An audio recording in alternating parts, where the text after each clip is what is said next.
If you wanted to become a professional athlete that was explosive and athletic, what are the 5 most important things you need to be doing? Well, in this video, I'm going to show you how to become an elite level athlete, and I'm going to give you a 5-step checklist throughout this entire video to make sure you are doing everything you need to be to become a pro athlete. Make sure you watch into the end because the 5th thing I'm going to show you is the most important thing to make sure you improve and become an elite level athlete. I've helped athletes run 10.4 in the 100 meter, sub 11 in the 100 meter, helped athletes dunk a basketball and become professional in soccer and basketball. All these athletes have one thing in common: they went through this elastic-based training system. So I'm going to break down the 5 important keys to this training system so you can get the most gains possible. The first method I like to call is the velocity-based strength. Once you get strong in the right exercises, we are then going to surf the strength velocity curve. So we're going to start off with getting max strength strong or relative strength. So how strong are you to your body weight?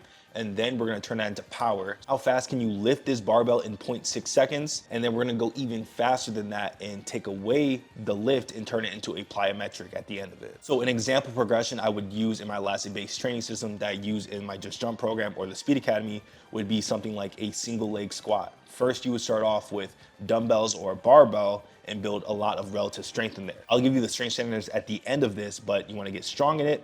Then once you get very strong in the single leg squat or the rear foot elevated split squat, then we're going to do a speed rear foot elevated split squat. This is where we're trying to lift it in 0.6 seconds. Once we can lift a good amount of weight in 0.6 seconds, then we'll take away the lift and make it a plyometric exercise where we're doing rear foot elevated extensive jumps to build that tendon tolerance so you can finally start having that transfer from strength all the way to velocity. And we can take it even further and make this a bound. So now we're doing single leg bounds or reactive bounds for 30 to 40 meters. And now everything went from strength to power to speed strength to pure velocity. And we can do the same thing with an RDL. First, we'll start off with just getting as strong as possible in the RDL. And then eventually we're gonna be doing a hang clean or a power clean where we're trying to move that barbell in the RDL position as fast as possible. Then once we move past that power phase and we're getting to plyometrics, we're gonna be doing stuff like broad jumps or resisted sprints as that hinge variation, as that elastic variation or the highest velocity movement we're gonna do once we surf that force velocity curve. So like I said, I'm gonna give you some strength standards for the rear foot elevated split squat. I like all my athletes in the Speed Academy to get at least 1.5 times their body weight or 5 to 6 reps. And for the RDL, we can also do about 1.5 times your body weight to 1.75 times your body weight for 5 to 6 reps on the regular barbell RDL. And don't be afraid to use hook grips or a different handle. It's not about grip strength, it's about pure posterior chain strength. The second key or method to this elastic-based training system is going to be developing the ankle complex. Now you hear people talk about the ankle all the time, but what does that truly mean? Well, there's a lot of aspects to the ankle. There's going to be stability, proprioception, which also kind of goes with kinesthetic awareness and balance, your reactive strength index, and pure soleus and gastroc strength numbers. So when it comes to training the intrinsic muscles and even the fascia of the ankle, that's gonna be pretty basic. We're gonna be doing plyometrics, we're gonna be doing single leg balance holds, and we can even do some stuff like the towel curls for the fascia, even though you don't really need that if you're doing plyometrics on the side. You don't need specific fascia training, but if you want to do that, that's a good exercise for that. Now to take it a step further for the stability or balance portion, once we're really good on balancing on one leg, we eventually want to start adding some speed to it. So we can even do stuff like a 12-inch box drop, or we can move all the way up to 24 to 30 inches. And we drop and we try to land and stick a landing and absorb force at fast rates, especially through the ankle. Now that we have that basic amount of proprioception and stability, we can still train that, but that's going to be our secondary priority. We could put that, let's say, on those Tuesdays and Thursdays where you usually have the off days. But now we want to improve reactive strength index. This is going to be a couple things. We're going to be trying to improve our plyometric ability. So how well can we drop jump? How well can we def jump? How well can we do pogos and be reactive off the ground?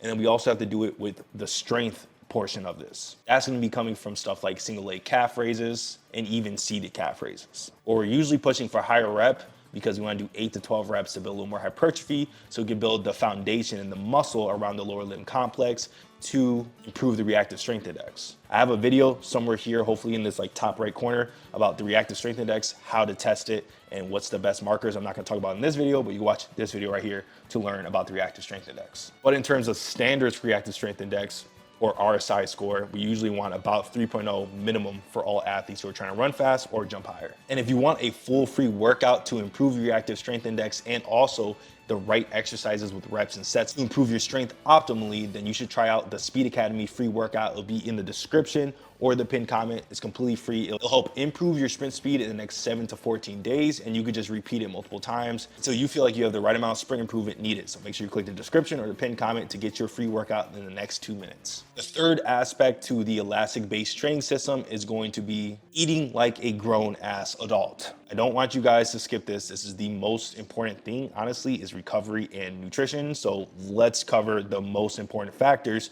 for your nutrition. The first thing I would like you to do is go to Google and search up Macro Calculator by Mind Pump Media. You're gonna input your body weight, and if you know your body fat, you can do that too. You wanna input your age, your height, and then you want to input how much you're working out per week. If you're training 5 days a week, it's usually going to be around 5 to 10 hours. And then for most athletes watching this, I want you to look for how much calories you need to eat in maintenance or a surplus. And the surplus should only be a 300 calorie surplus. This is a macro calculator, so it's gonna show you something called protein and carbs. I want your carbs and protein to be high. This is something you usually don't hear that much, especially the carb portion, but you need carbs as fuel and energy for your athleticism. And we need protein to help aid recovery. That doesn't mean you never eat fat, but we should not be cutting back on the carbs because you want to look better. And if you're following step 1 of this elastic-based training system, you're gonna be improving relative strength. When you improve relative strength with high protein and carbs, you're also gonna improve something called lean body mass.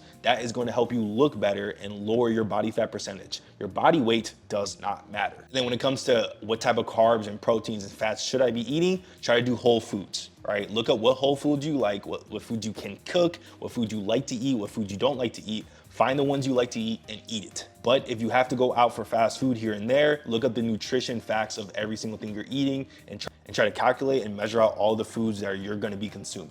Fourth method or key to the elastic-based training system is going to be something I like to call elastic strength. Now, coaches will have 1,000 different ways to what elastic strength truly means. This is just what I call elastic strength. This is pretty much your ability to handle extensive plyometrics. So the best way to improve elastic strength is just by doing jump rope or extensive skipping, extensive backward skipping, extensive karaoke, even basketball. You notice when you play basketball, it is an extensive plyometric, by the way, because of how much fatigue there is in there.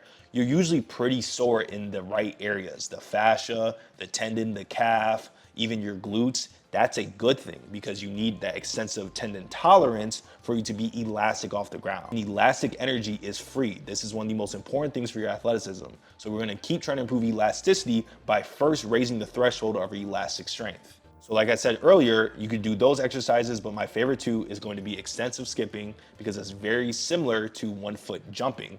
To build up your body to about 3 to 5 minutes of extensive skipping, all of a sudden your 1-foot bounce will skyrocket. And then my second favorite is going to be a rear foot elevated and front foot elevated extensive jump.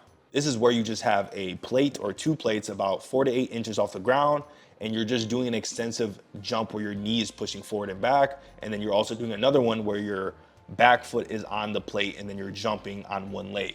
Like I said, in total, the minimum amount you should be doing every single day is about 3 to 5 minutes. But if you eventually build your body up over time with progressive overload to 10 minutes. This is going to make a huge difference on how bouncy and springy you feel off the ground, which is usually why most athletes feel slow and unathletic. It has nothing to do with their raw relative strength or how much rate of force and power development they're doing. It's if their tendons can stretch and relax. It's usually about if their tendon can store and release elastic energy at fast speeds repeatedly. The fifth method for the elastic-based training system is high effort plyometrics. We are focusing on rate of force development, your central nervous system output, developing fast twitch fibers, developing force production, eccentric rate of force development, the most important factors to your athleticism. The biggest keys for doing a high effort plyometric is 1, it needs to be potent, and then 2, it needs to be max intent. So to get max intent, you need to have a goal. For jumping, it means go touch something. For sprinting, it means you need to race somebody or you need to time yourself. Some of the best high effort plyometrics are going to be bounding, def jumps, and even hurdle hops. And obviously, if you want to sprint faster, you got to sprint. If you want to dunk a basketball, you have to go attempt dunks, even if you can't dunk at this moment. This is the most potent exercises you can do for your athleticism, which means you can't keep doing them all week long. You do extensive plyometrics almost every single day, but these plyometrics should only be done 2 to 3 times per week. If you're a beginner or you're susceptible to knee pain or tendon pain, you should probably only be doing this 1 time per week. And this is the complete guide to how you become explosive. Hop on the Speed Academy to transform your sprint speed with our elastic-based training system put all together in one 12-month program.